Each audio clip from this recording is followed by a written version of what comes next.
I'm really glad to be joined today on the podcast by Eric Blanc. He is an assistant professor of labor studies at Rutgers University.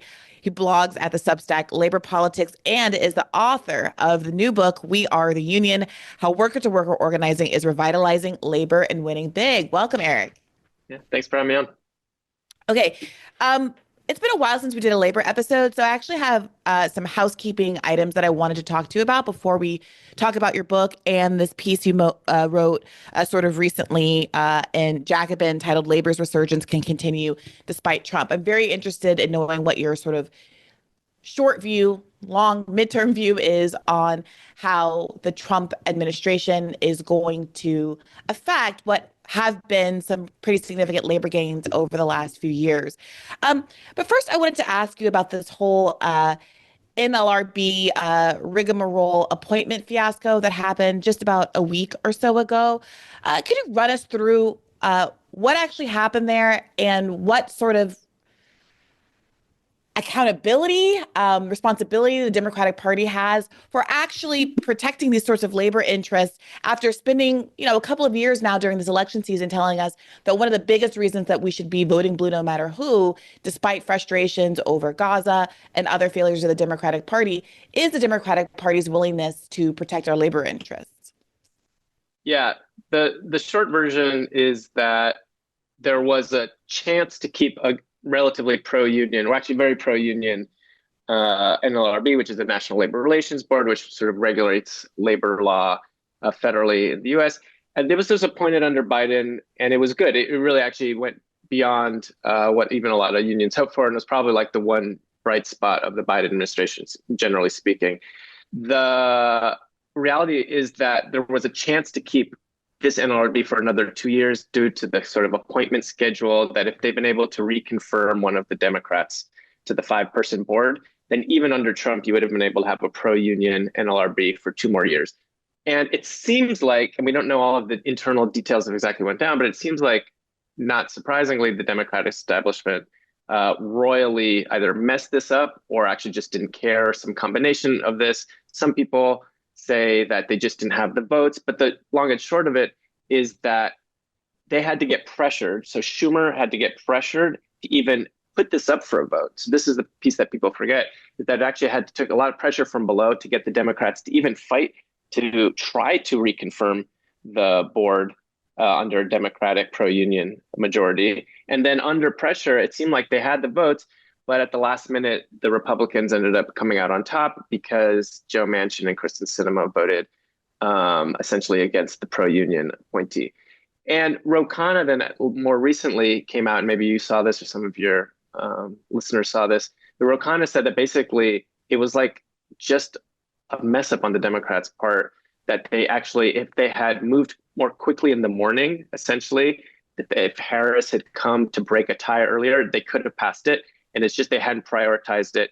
They didn't have their ducks lined up. And because of that, we are going to have sort of a Trump board immediately now. I don't know the details. I can't really speak to the internal politics of that. I don't know whether they had the votes at all or whatever. But the fact that Ro Khanna, who's not someone who like normally comes out very hard or consistently against the Democratic establishment, came out very forcefully around this, suggests that there is a lack of prioritization at the very, very minimum, and a lack of sort of putting into deeds the words that the Democratic Party establishment says about being pro-union.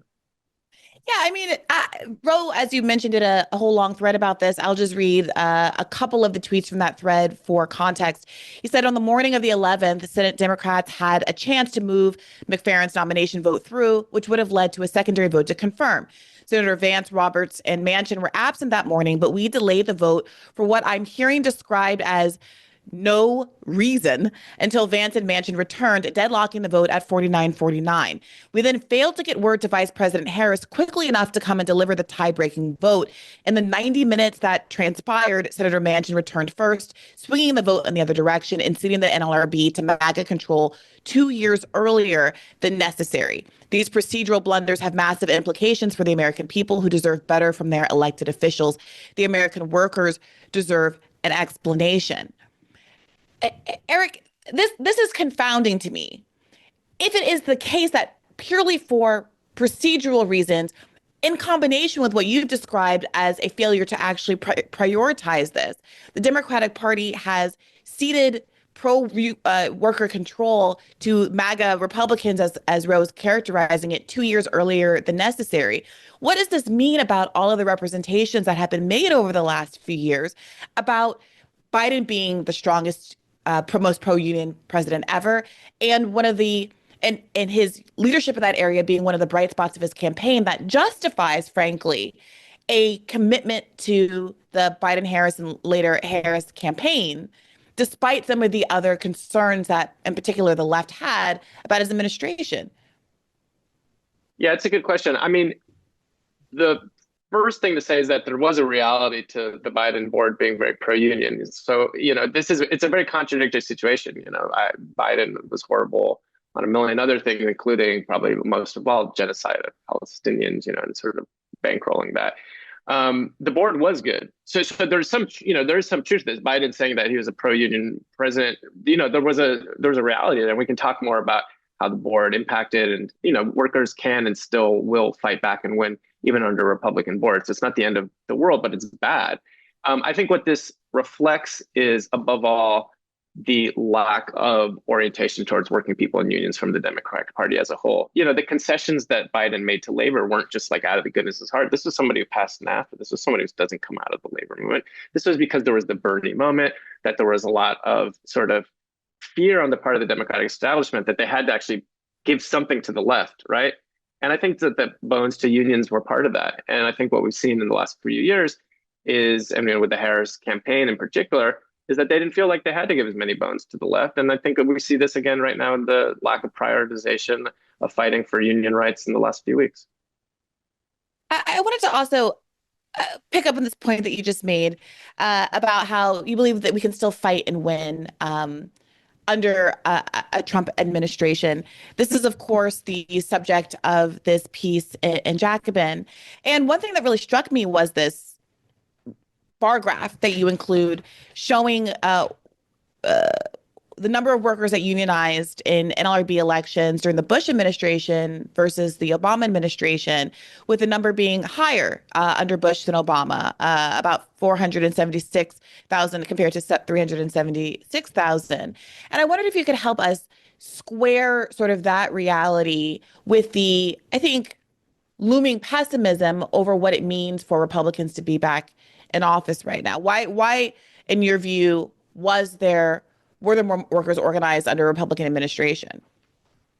Yeah, the reason is essentially that the labor movement in the early 2000s under Bush was still focused, relatively speaking, on organizing new workers. In the 1990s, there had been a new leadership elected and having kind of this progressive spirit, and there was a real focus on trying to bring in workers to unions. And so that spirit and the funding for new organizing lasted even under Bush. So even though the political conditions were harder, the sort of effort on the part of unions to actually grow was still relatively high. And so they were able to grow more than under Obama. By the time Obama had come around, the labor movement had largely thrown in the towel on new organizing, and they'd put all of their sort of eggs in the basket of trying to pass labor law reform. And to be honest, this is still sort of where we're at strategically with the labor movement, that most unions aren't prioritizing growth. They think that you can't really organize millions of workers under current labor law. And so all you can do is sort of hatch it down defensively and then wait for the Democrats to pass labor law reform. They don't have any real strategy to make this happen. There's no real clear explanation of why the Democrats would pass it now, even though they've refused and been unable to pass it for the last 5 decades. So there's a level of wishful thinking, but in practice, what it means is that they haven't been funding new organizing. So that's why under Bush, there was more workers unionized, and then under Obama, it was lowered. And I think that has huge implications. We can talk about it more for going ahead under Trump, because there is a level of pessimism that people, I think, understandably feel, but that is exaggerated. It's true that it's going to be harder to organize unions under Trump. On the other hand, it's also true that there's many other factors that explain why we could still expect there to be a lot of organizing. The labor market's still tight. There's a youth radicalization. Generally, the system is deeply in crisis and is delegitimized. So there's a lot of reasons to be optimistic, actually, about the potential for sustained labor organizing. It's not just all reducible to who's in power. Yeah, I mean, it is sort of frustrating to see this pattern, and maybe this is my ADHD brain going overboard in pattern recognition right now, and these things aren't connected. But it does feel like we are repeatedly talking about the idea that when there is a Democrat in office, sometimes this sort of apathy sets in various sectors of protest movements and resistance movements and the like, where you see a sort of backsliding because there's an unwillingness in some quarters to attribute the negative realities of the status quo to Democratic leadership. You don't want to blame our team. There's not a big, ugly Trump face to put on the problems of the world, and therefore we have apathy. Or you have a specific argument coming from the Democratic Party that says, don't talk about abolition now. For example, let's not talk about fracking now because we'll lose Pennsylvania, or we'll seem weak on crime, et cetera. In this context, it seems like you're saying that there is a kind of false confidence that's coming from, I guess, union leadership, that the avenue forward under a Democratic administration is to wait for them to pass pro-labor legislation that facilitates the process, and the actual work of using the leverage inherent in organizing is not actually front of mind. You include this graph describing also the net assets of unions between 2010 and 2023. And they have increased, not quite exponentially, but very dramatically over that time, which again can be perceived as a point of optimism. But I also wonder, is this just reflective of the unwillingness to actually go on strike, processes that would drain down these strike funds and these assets the unions have currently? And is this further evidence of that sort of apathy or willingness to prioritize a top-down facilitation of union growth via legislative reform as opposed to strike power? Yeah, it's a good question. I mean, I think there's a lot of truth to what you're saying. The unfortunate reality is, after 2020, really these last 4 years, we've had just an exceptionally favorable opportunity for union growth because the crisis, the pandemic, the tight labor market, the youth radicalization, all of these different things combined. And workers from below seized that opportunity, which is essentially what the story of the last few years is that, Amazon workers, Starbucks workers, workers across the economy, auto workers, they took the initiative to unionize, despite the fact that most unions, with a few notable exceptions, like the auto workers, for instance, has militant leadership, but most unions really were just oriented towards trying to work with the Biden administration. And they didn't think, even though there was workers from below saying, like, let's hit the streets, let's organize, let's take, now's our moment. The overall reaction of most labor leaders was to do the same as what they'd been doing before, which was very little new organizing. There was some increased strike activity, so that's good. Even some more mainstream unions did go on strike in 2023. But the overarching pattern was deference to the Democratic Party, waiting for legislative reform, and an inability to seize this movement, which would have meant massively funding new organizing. Yeah, you mentioned the graph we found. There's over $30 billion in net assets that the labor movement is sitting on. This is just a huge amount of money, unprecedented amount of money. Even if you were to use a fraction of that, that would be able to fund tens of thousands of new organizers, be able to fund millions, actually billions of dollars in strike funds so that workers could go out on strike. So the money is there, the resources are there, but most union leaders are extremely risk averse. They're a lot of them, to be honest, aren't even thinking about the Democratic Party. They're not thinking about anything beyond just their local, kind of fiefdoms. But insofar as that there's some sort of strategy, it's orienting towards legislative change from above, which I don't think is bad. I think it would be great for there to be labor law reform in the United States. But you're never going to get labor law reform if you can't massively increase the amount of protest and organizing and strikes from below, which would force politicians to have to meet your demands. Because right now, it's not the most salient issue. It's not the type of thing that Democrats are worried about getting voted out of office if they don't deliver on. So you have to actually really raise through bottom-up organizing the pressure and the costs on Democrats and Republicans to force through something labor law reform. You can't just do it through backroom lobbying and hoping they do the right thing. So what is going on with leadership that doesn't seem to be the priority? I mean, this is not a new problem. The labor movement has been sort of hamstrung by a relatively lethargic, bureaucratic, risk-averse leadership since 1950s. Leftists were expelled from most unions under McCarthyism, and frankly haven't fully recovered. We are seeing promising, exceptions. So as I mentioned before, the auto workers under Sean Fain have been sort of showing that you can do bold new organizing. They won the first auto factory in the South, Volkswagen in Tennessee. The Starbucks drive has been supported by Workers United and SEIU. So there's some exceptions, but these are the exceptions that prove the rule. The overarching dynamic is that a lot of the union leaders are kind of old and tired, and the most generous read you could say is that some of them tried in the past. There was efforts in the 90s and early 2000s to scale up new organizing, and it didn't go as far as they wished. And the conclusion they came to is that you have to wait for labor law reform. I think that that's an exaggerated explanation. I don't think even in the 90s and 2000s, a lot of them were that interested in, really taking big risks. But part of it is this just overall perception, which there's some grain of truth. It is really hard. This should be said. It is really hard to build unions in the United States. Labor law is extremely messed up. Companies regularly fire workers. Companies regularly just trample upon labor law. And so there's a there to feeling like, well, the terrain is so unfavorable. How could we, realistically build unions on this terrain? The problem is this is the way it's always been. It was like that 100 years ago, before there was any labor rights law. You had to fight on this terrain, and there's no reason to expect that we're going to get the legislative changes we want unless we are able to start organizing and putting in motion millions of workers. So there, it's hard, but there is no alternative, and most union leaders, frankly, just aren't used to fighting these days. Is the example of Sean Fain, do you think that has a positive impact on the kind of choices that are going to be made at other unions in terms of having more radical leadership? Are we seeing any sort of snowball downstream effects of his popularity? Or how optimistic are you feeling about there being a shift in the pattern that you've described as existing from the 1950s? Yeah, I'm relatively optimistic. I don't think it's primarily just because people see Sean Fain. Oh, that's part of it. I think the main reason, even that Sean Fain gets elected, is that there is an increase and a significant increase in bottom-up organizing within unions to transform unions. Sean Fain didn't just come out of nowhere.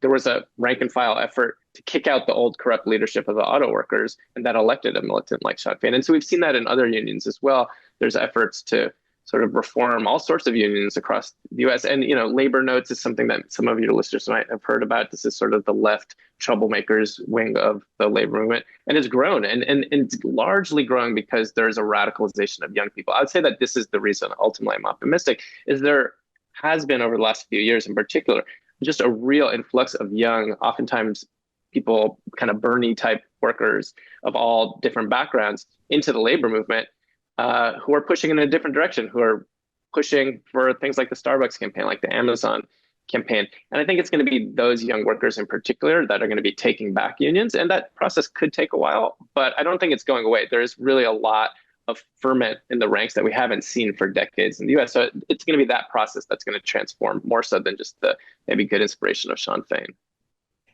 I'm also curious about your read on the relationship between this union activity and politics more directly. If I recall, all election-related news now seems like happened in a different era, a different time in my brain, at least. But Sean Fain delaying the endorsement for Biden a little bit. There was an articulation of concerns around Gaza in particular. There was the more recent news just a few weeks ago, Sean O'Brien going on the Tucker Carlson show and explaining that Kamala Harris allegedly told him that union leadership would that she would win with or without union leadership and their endorsement. And generally speaking, I think cutting an interview short, not being, for lack of a better word, respectful, and being sort of presumptuous about getting their endorsement. One of my vice presidents, a woman named Joan Corey out of my local, she sits on our general executive board, was at an event with Vice President Harris. And, they're going through the line to get the picture, and Joan introduces herself to Vice President Harris says, I'm Joan Corey. I'm on the general executive board for the Teamsters. She goes, Teamsters? You better get on board. You better get on board. Better get on board soon. So fast forward, she finally agrees to come after we were putting pressure on her, basically, because I was doing interviews all over the place saying, we haven't got invited to the DNC. They haven't accepted our invitation for her to come to a roundtable. So she comes to the roundtable.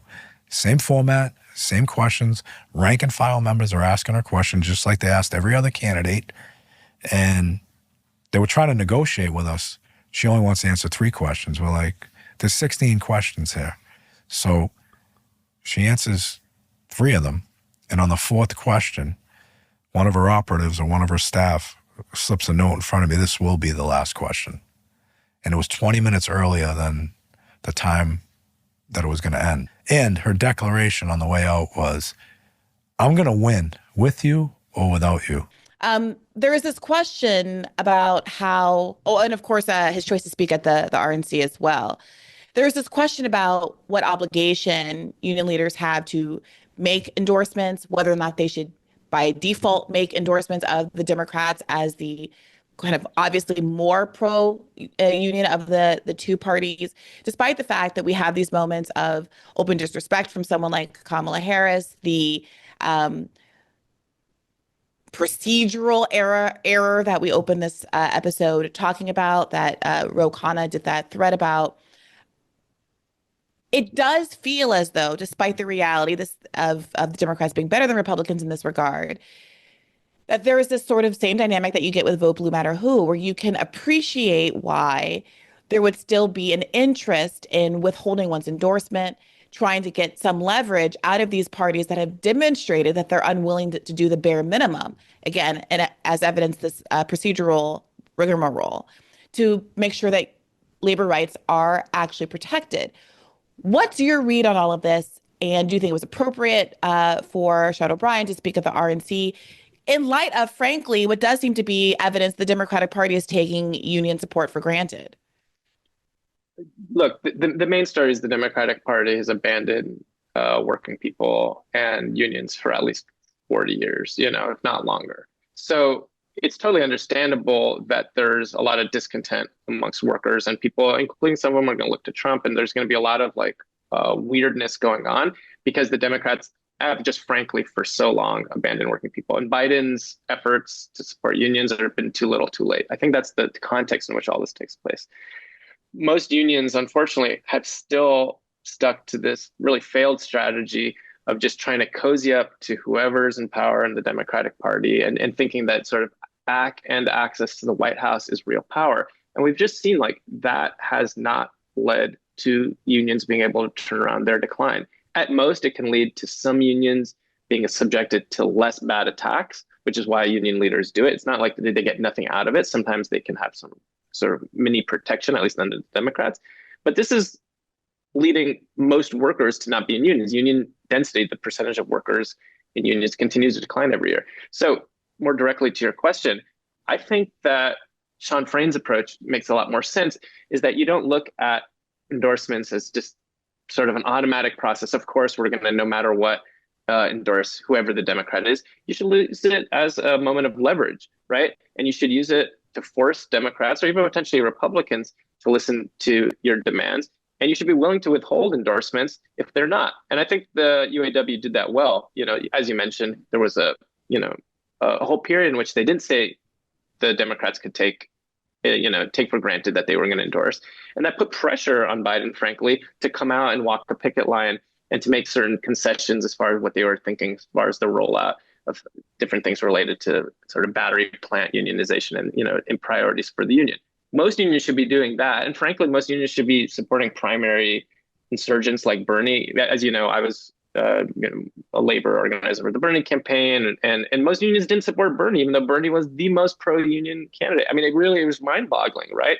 There's this level of just total disconnect, which there's a movement, there's a candidate who's been fighting for unions for decades, and they refuse to support him because that would mean breaking their sort of backroom ties with the Democratic Party establishment. So that politics is just at a dead end. It's just at a total impasse because working people themselves are frustrated with the Republicans, and we don't even know when the Democrats are going to come back into power. So I would say generally, unions should be supporting insurgent, sort of anti-corporate primaries. They should be looking at independent efforts, like in Nebraska, where we had a union militant running for Senate. There should be more union members running for office, whether it's as a Democrat or as independents. And that's going to be that type of sort of like more independent voice that is going to force, I think, the Democrats. I don't think the Republicans have any sort of serious potentially pro labor wing. I think in the short term, it's going to force hopefully some wings of the Democrats to listen more to unions. But then ultimately, the main thing is it's going to help build up unions' independent power. Like that's what we're talking about. I don't think it's talking about relying on the Democrats. It's figuring out how do you relate to politics in a way that builds up your side.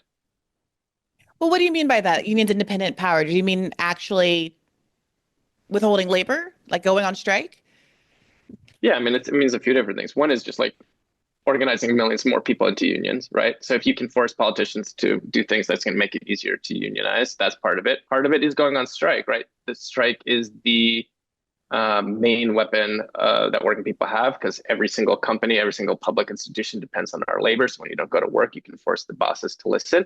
And that is a tool that hasn't been used enough. It's been used more in recent years, and that's good in large part because of pressure from below.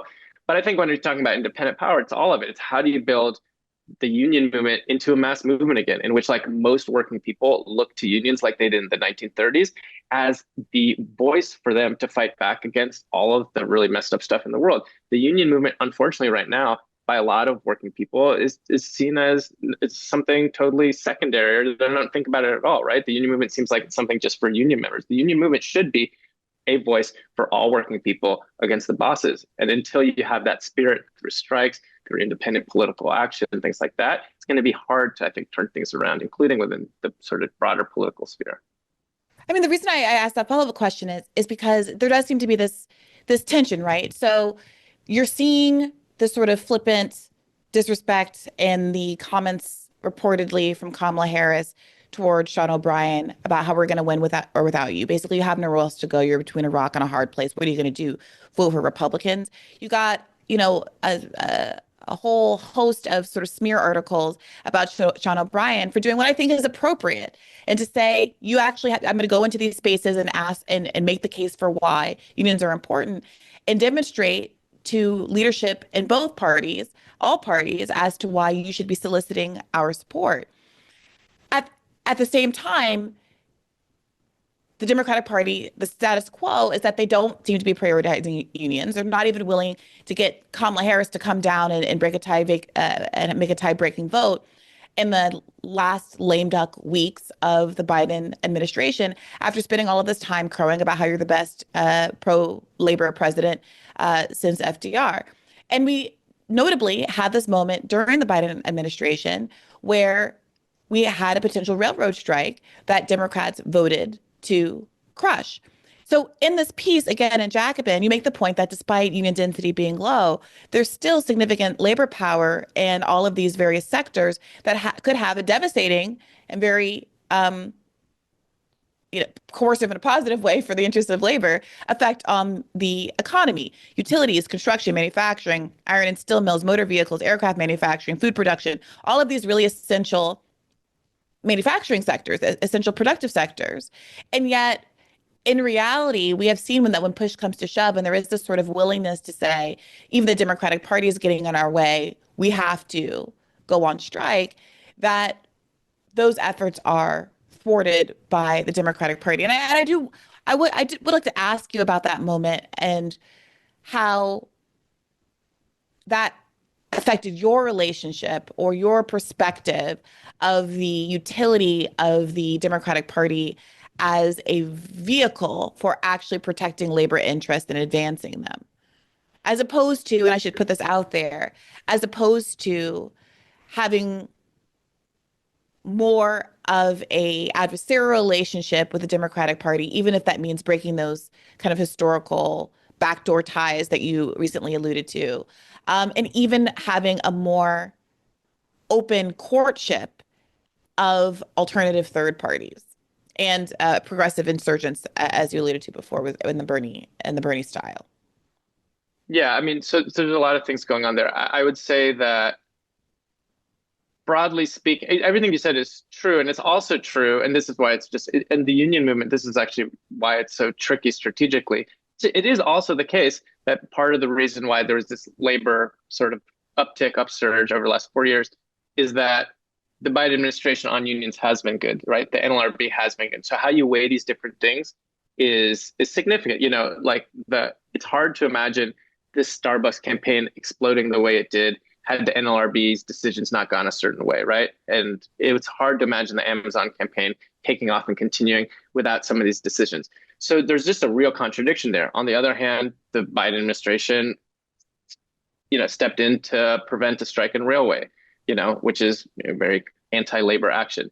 So all of these things can be true at the same time. What I think it means strategically is that you do need a more adversarial relation to the Democratic Party. Like this idea that, you're just going to sort of cozy up hasn't borne fruit, generally speaking. The form that adversarial relationship takes tactically is that's the tricky thing, right? Because the reality is the Republicans, I don't think, are a party that can be pressured to the same extent around labor. We've just seen it has been better under Biden. The Biden had made some concessions, whereas Trump is likely to be much more anti-union. And so I think that the form that the adversarial relationship takes is more things like willingness to go on strike against Democratic governors, willingness to flout Democrats when they say, don't do this, right? Willingness to support insurgent primary campaigns, things more along maybe Bernie's approach and more like the UAW's approach. But that doesn't preclude taking steps completely outside the Democratic Party, like running independent union candidates locally or on a statewide level, or maybe even nationally. I think that there does have to be some sort of exploration to see how much space there is. And there might be in certain states of the country, like where it's actually the Democratic brand is so tainted that you have to run as an independent if you're trying to run a pro-union candidate. I think that's true. And so there has to be a lot of experimentation. I don't think any of us have all of the answers right in this very tricky terrain. I'm not sold on the idea that there's that much space outside the Democratic Party to build like a third party just because of the way the political system is set up in the US. My sense, including the low number of votes for third party candidates, despite the genocide and despite, the pro-billionaire policies of both parties, the fact that so few people voted third party in this last election suggests to me that the space for completely breaking from the Democrats is still limited. So you have to have some sort of approach within the party as well through more like primaries and things like that. But that's more of a tactical question. I think the strategic question is being completely independent politically, the Democratic Party establishment, and then figuring out what that looks like, both for organizing on the ground and politically, their insurgent campaigns and things like that.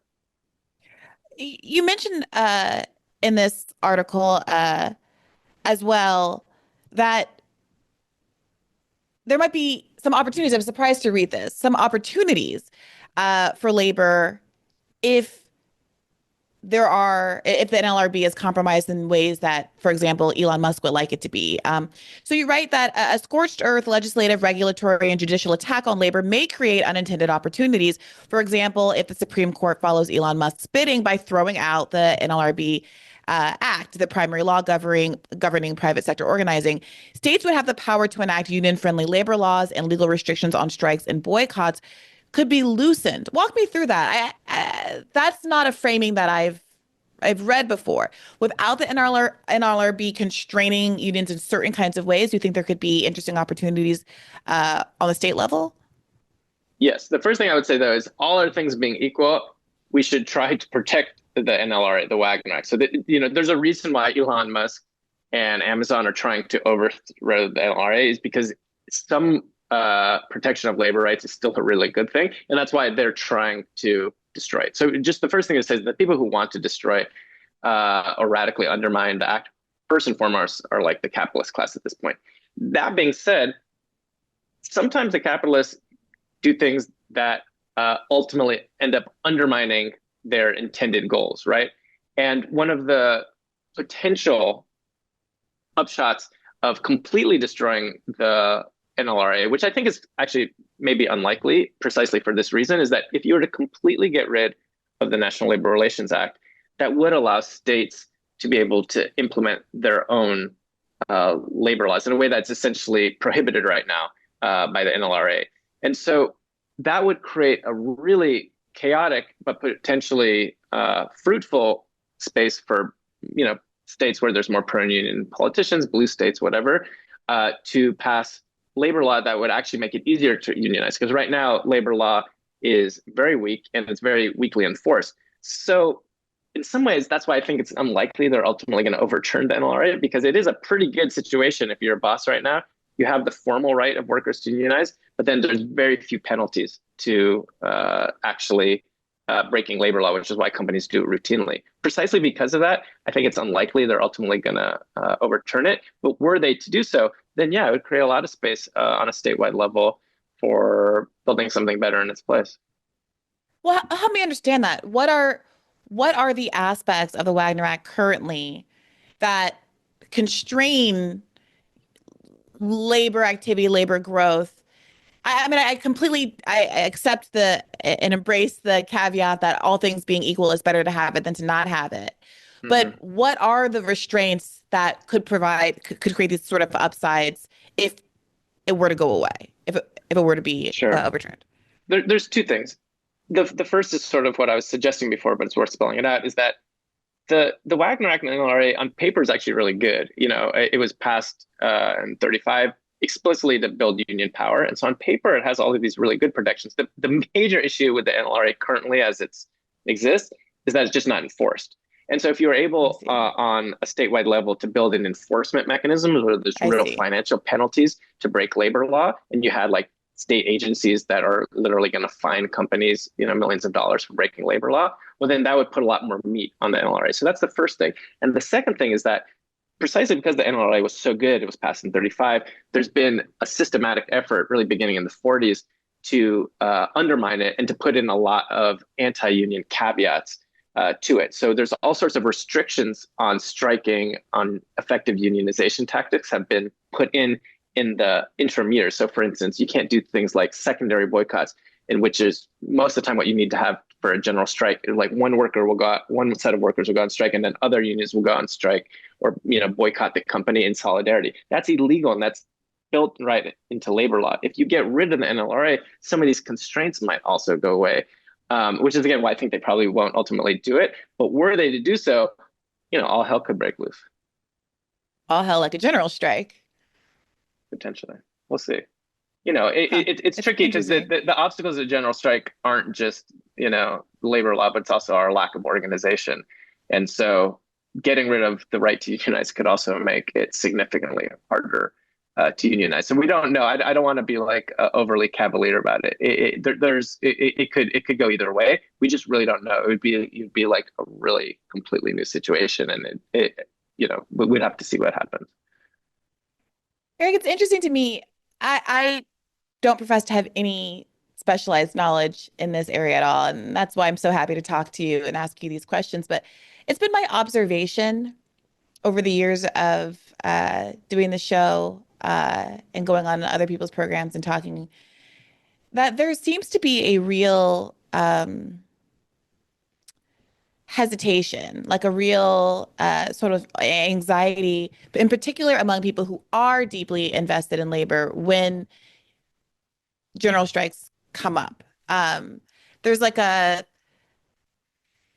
skittishness about even discussing them, including the obstacles, what would be required to actually put into effect, almost as though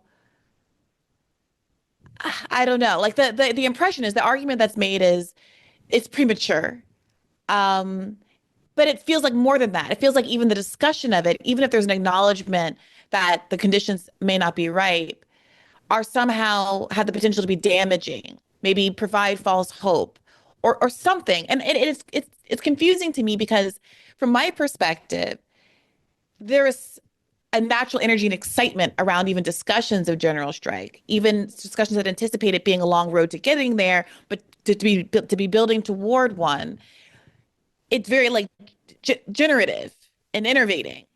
And that and combined with the kind of like suppressive tone that comes from folks that are scholars or active participants in the labor movement, I find it to be a little bit confusing. I wonder if you could maybe help shed some light on that for me. That's why there seems to be this hesitation I'm sensing from you and others. Oh, yeah, no, I don't. I think general strikes are really important, and the first thing I would say is actually I think that conversation is happening in a much more concerted way because Sean Fain and the auto workers have put it on the agenda in like a real way, right? So Sean Fain put out, the UAW put out this call in 2028 of orienting towards general strike, and that's I think correct. And I'm helping like a lot of other labor leftists trying to move that conversation, and I think so. I don't think there's but put it this way, as far as like labor leftists, I think we all want a general strike. The question is how we get there. And I think the pushback you hear sometimes is that, at least in my experience, there can be like an online dynamic in which people say like general strike for this, general strike for that. And there's an underestimation of how much organizing it would take to get there. But I think you're right. That doesn't mean that it's not important to raise as a perspective. I think it is important to raise a perspective. And I think it provides hope, right? Because if people are feeling like nothing can be done, right? If people are feeling like all power resides in who's up top, and they don't feel some sort of agency of their ability to turn things around, then that leads to despair. And I think talking about things like general strike is actually really important for getting across this idea that working people make this country run and that we can shut it down. And we can point to examples across the world right now where that's the case. Like South Korea would be a really good example where there was like an attempted coup, there was a general strike, and so you can see the power of this. So I think the skittishness you hear depends on who you're talking to. Skittishness from labor leaders is that they don't want to strike, period, let alone most labor leaders, notable exception. They don't want to strike, period, let alone do something potentially illegal like a general strike or so potentially unruly. And then I think from left organizers, maybe what you're hearing more is a skittishness about just like putting out the call without putting in enough thought into the organizing necessary to make it happen. Because this is just, I think this is where the rubber hits the road. It's going to take a lot of organizing, and it's going to take a lot of people organizing their workplaces over the coming years and going on strike in their own companies over the coming years to set the conditions for something like a general strike. But you're right, that doesn't mean that we shouldn't have the conversation. It just means we need to talk really concretely about how to make it happen.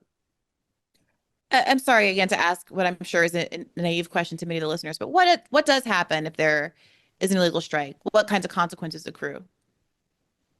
Well, it depends. A lot of times illegal strikes, you can get away with them if you have enough workers on your side. The most recent big example of this would be the red state teacher strikes in 2018. So, listeners might remember that there was statewide illegal strikes in West Virginia, Oklahoma, Arizona. Hundreds of thousands of teachers went on strike. They were illegal. And nobody ended up getting fired or fined because there were just so many people on board that to try to, repress so many workers would have backfired. So they ended up getting away with it. If you don't have that type of strength and you strike illegally, you can get fired. And so there's examples throughout U.S. labor history of major illegal strikes backfiring. So the big example here would be the 1981 PATCO strike of the air traffic controllers. Reagan fired thousands of workers for going on this strike. So it can cut both ways, which is why there's sometimes hesitancy. I personally think that basically labor movement does have to be orienting far more towards illegal strikes because frankly, labor law is so constrained right now that a lot of strikes are illegal, and so if you're going to use that weapon, oftentimes that means being willing to go up against the sort of bounds of labor law and to win. And so there does have to be a willingness to flout when necessary labor law, because labor law is set up currently to prevent that type of action from happening. So, but it depends. It really depends on the relationship of forces. If you're strong enough, then the law doesn't matter. But if you're not strong enough, it could backfire. If you're strong enough, the law doesn't matter. I like that, Eric. All right, talk to me about your book, We Are the Union, How Worker-to-Worker Organizing is Revitalizing Labor and Winning Big. Why did you write this now? So, the book in some ways is trying to make sense of the lessons of the last 4 years of labor insurgency. So, things like the Starbucks workers campaign, Amazon, the United Auto Workers, in which the organizing has been driven from the bottom up. And so there's been, this tremendous amount of energy. And what the book tries to do is to make sense of this. And so I did a lot of research over years, did hundreds of interviews. I did a survey of thousands of workers to try to figure out what was going on. And the conclusion I came to is actually not only is this exciting, the book talks about these courageous workers, going up against the bosses and winning, but it actually, and this is the argument of the book, it shows a new path forward for the labor movement as a whole, because it's a type of organizing that depends far less on staff than traditional labor organizing, in which you have to, in traditional model, you have like one staffer to every 100 workers you're trying to organize. So it's very reliant on paid staffers. And what this new model does is it does a lot of the things that staffers used to do, like training workers, supporting the back end, sort of encouraging and training and supporting workers across the country. But instead of having full-time staffers do this, oftentimes it's workers themselves are taking on this sort of coaching role. So that's like, to give an example, in the Starbucks campaign, listeners might remember, they won one store in Buffalo, New York in late 2021 and got this influx of interest around unionization all across the country. And if they had tried to do a staff sort of dominant campaign, they just couldn't have gone national because they didn't have enough staff. They basically had very few resources. So what they did by necessity, they had the workers from these shops themselves training over Zoom hundreds and eventually thousands of workers across the country and how they organized their shop. So it was workers talking to workers, workers training workers, working supporting other workers. And the unions ended up supporting. And it is important to have like resources, important to have lawyers. All the resources still matter, staff still matters, but you need to depend far more on workers if you're going to organize at scale. So the book is saying like, well, how would we organize millions of workers? What would it actually take to organize millions of workers? Starbucks, Amazon, auto workers, they're showing the model that can be done and that unions should be investing in. It feels sort of intuitive. It may be only in the way that, in retrospect, a lot of stuff seems intuitive to have a sort of a workers to worker model. Maybe I don't fully understand what the role of the paid staff were that made it perhaps feel beforehand like they were necessary to the process. Well, why do you think this worker to worker model is emerging sort of just now, at least at the volume that it's been put into effect?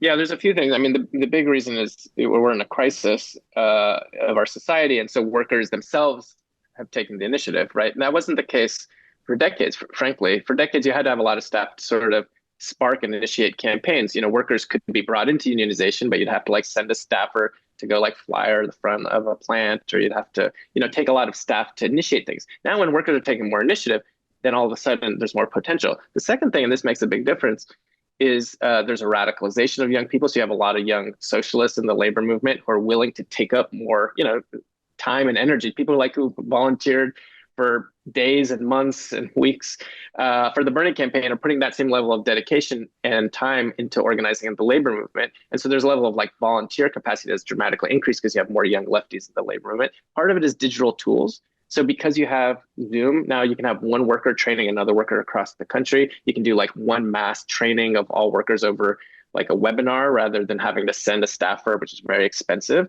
And so the digital tool piece basically lowers organizing costs, which makes it much easier for workers to not have to have full-time staff. They don't need to be able to rent out a building. So all of the combination of these factors means that the ability to scale up by relying more on workers has become possible. I don't know if it was possible pre-pandemic, but now it's not only possible, it's necessary. And the unfortunate reality, this goes a bit back to what we were talking about before, is most unions still aren't investing in this type of organizing. They're not really putting the resources to this model, even though they could. And so the message of the book is both unions should be scaling up in this way. This is just a way to organize far more workers more effectively. But also, just if you're like a listener to this, or you're going to be someone who read the book, you don't need to wait for a union. This is I think part of the message. You can start organizing now, and that's ultimately what has driven forward this upsurge over the last 3 years. Is workers taking the initiative on their own before any union came to them, talking with their coworkers. That's what unionizing is essentially like talking with your coworkers. It's not so complicated. It's really a question of like building a relationship of trust and solidarity with your coworkers, asking them how they feel about the job, talking about what they would want to see changed, and raising the idea that, can you do that individually? No. Well, we're going to have to do it together if we want better conditions. So, that is, I think, the spirit of which the book is written. So hopefully it inspire a lot more workers to take that initiative.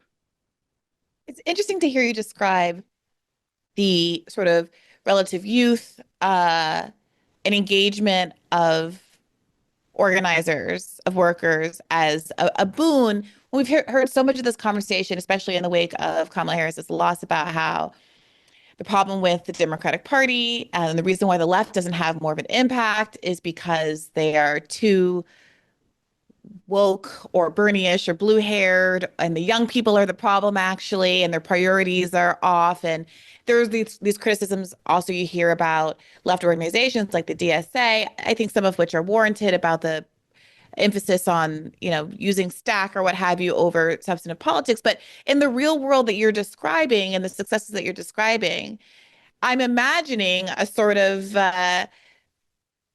you know, pink-haired Starbucks worker with the nose ring or whatever kind of comical caricature of a kind of a youth-led movement that gets so lambasted in the mainstream, really being at the center of this fantastic movement of this labor upswing, at least in some sectors.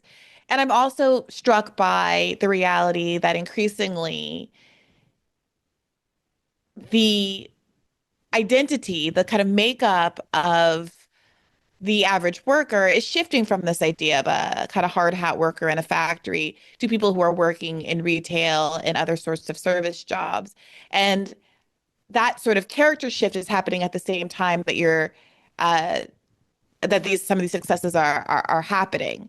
And I do wonder what you make of that and the kind of negative characterization of youth movements, especially by kind of the liberal establishment in the wake of the election, given what you're seeing in places like these Starbucks that are unionizing across the country and Amazon and the like. Yeah, I mean, I think the liberal establishment is looking for some sort of explanation for why they royally messed up this election, and so Mhm. their convenient excuses to like bash left, even though the reality is that had a very secondary impact compared to all of the problems of the Democrats that as far as fealty to the billionaires, all of that. So I think that's a convenient excuse. We don't actually see it in the data. I believe it was like 19% of young people voted Republican in this election versus 18% last time. So this is not some sort of like dramatic shift rightwards. And actually, in the survey I did for this book, I found out that 80% of the worker leaders in these drives were 35 years or younger. So it really, really is led by young workers. And that demographic looks different. It looks different at Starbucks. We have a lot of queer workers, but it also looks like the young workers who help unionize their auto factories. It looks like the young Black and brown workers who organize at Amazon. People remember Chris Smalls. But these were workers across the board radicalized, and not all of them are maybe as ideological, but there is sort of a broad perception amongst young people that the system isn't working for them. Sometimes that can lead to the right wing. People are looking for systemic answers, and they're looking to make sense of like the real crises that they're facing.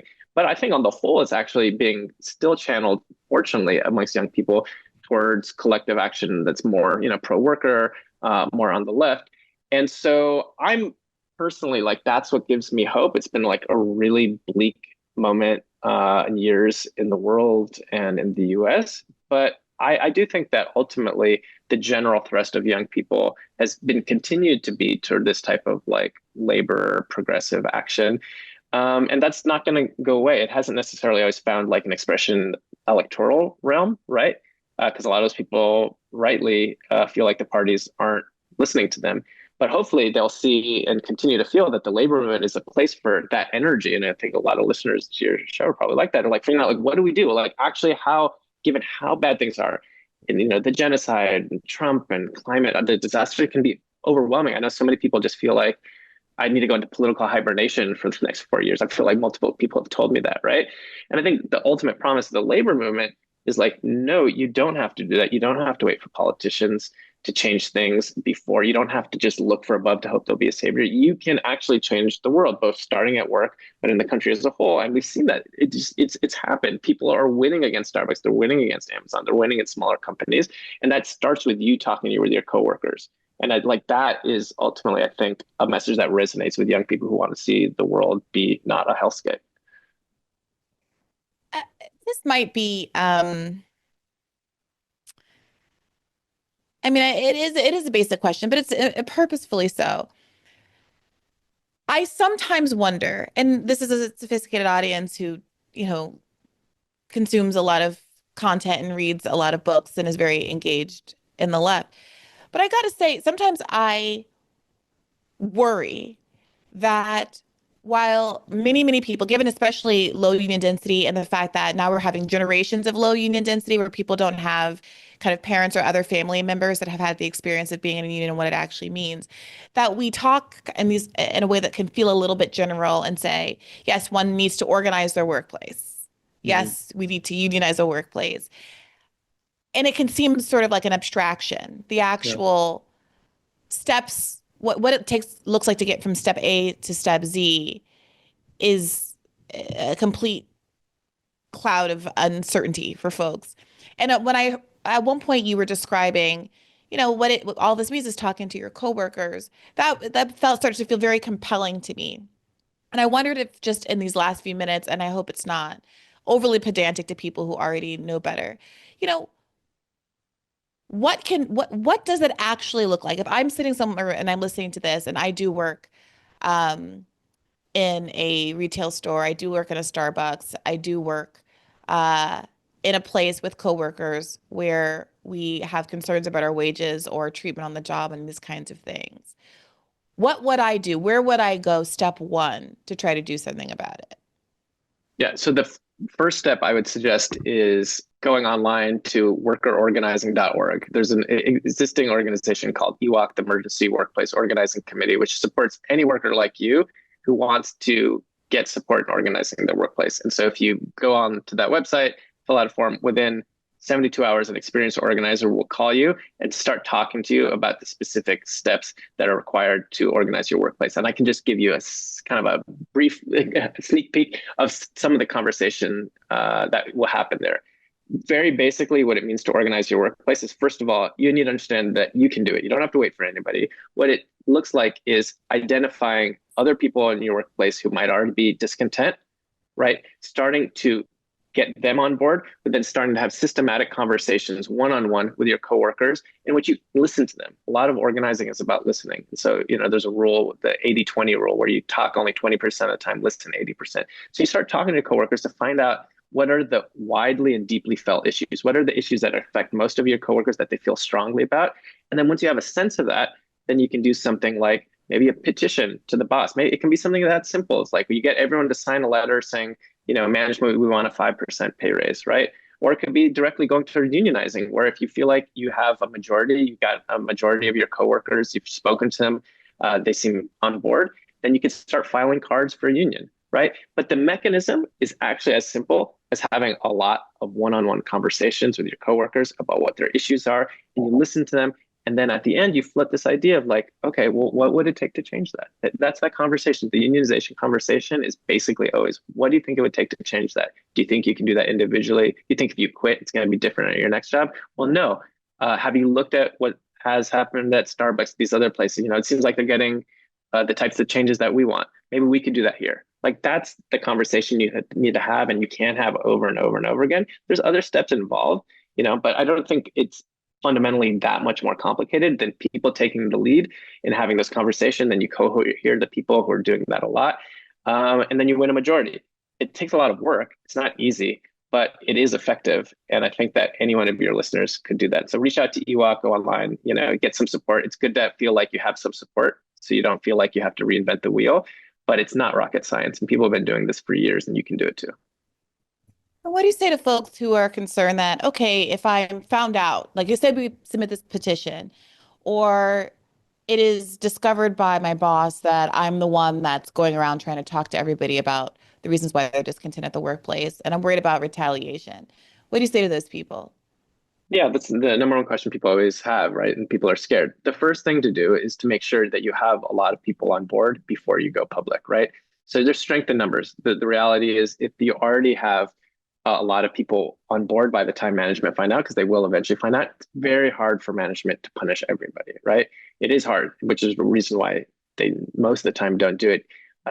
In addition to the fact that labor law says that's impossible. But if you have enough people on board, then that raises the costs of management trying to discipline anybody. And just the second thing is, you have to have a frank conversation with people. What are the risks of doing nothing, right? If you don't have a union, management can fire you at any time. Like, what is the risk for your family of not having health care, right? What is the risk of continuing and accepting this? And when you have it posted that way, a lot of times people realize, oh yeah, there's risks either way. There are risks either way. You need to talk people through the risk. But ultimately, if you believe you deserve more, then the more, your best bet is to try to take collective action. If you don't think you deserve more and you don't think anything can be changed, well then, that's a different question. But if you do believe you deserve more and you think there should be change, then it is on you. and your coworkers to figure out how to make that happen. And all across the country, people are making it happen. So you can point to examples. It's not the case that all workers unionize get fired. It's not the case that it always backfires. To the contrary, it's effective. And that's why the bosses are scared of it. Eric, I really appreciate you spending the time with us today. And for writing this book, can you let people know where they can purchase your book and also find you and your work on the internet and beyond? Yeah. So first of all, thanks for having me on. I appreciate all your work, and especially at these tough times, I think it's good to keep on putting out a voice for something better. So you look online. The book is called We Are the Union. So if you just Google my name, Eric Blanc, and We Are the Union, pop up anywhere you buy books. You can pre-order it. It comes out in February, but yes, so go online, pre-order it. You can go to my Substack is the best way to find my writings, which is laborpolitics.com. And I'll also be posting like a 30%, 50% discount for the book if you want to go on there. I'll post it today. And then I'm on, Twitter and all of that's pretty easy to find me there. So I hope you reach out. And I would encourage one more last time for people who are seriously sort of fed up with how their things are at their job, reach out to EWOC. It's a project I'm really sort of spend most of my time working on. And we will literally support you tomorrow in organizing your workplace. So don't wait. Oftentimes you wait and then it's too late. So just do it now while you're still thinking about it.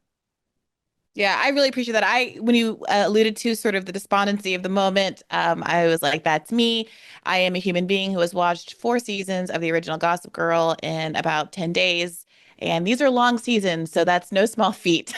That's because that's my go-to to try to disconnect from what seems like a real cluster of disasters over the past few weeks. But I do feel a lot of optimism in talking to you about the labor potential of the next few years, despite the obvious obstacles that exist in that space as well.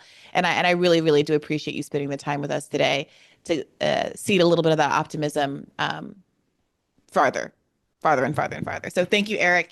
Thanks to all of you for listening. You can get an additional episode of Bad Faith Podcast every week on Mondays by subscribing at patreon.com/badfaithpodcast. Appreciate your support. Take care of yourselves. And as always, keep the faith. Hey, YouTube. Thanks for watching. Just a reminder that this is a podcast. You can catch an extra premium episode every Monday for $5 a month at patreon.com/badfaithpodcast. That's patreon.com/badfaithpodcast for $5 a month, an extra episode every week. Additionally, please do consider liking this video, subscribing to this channel. It helps us out. It helps independent media beat the algorithm. We appreciate you. And as always, keep the faith.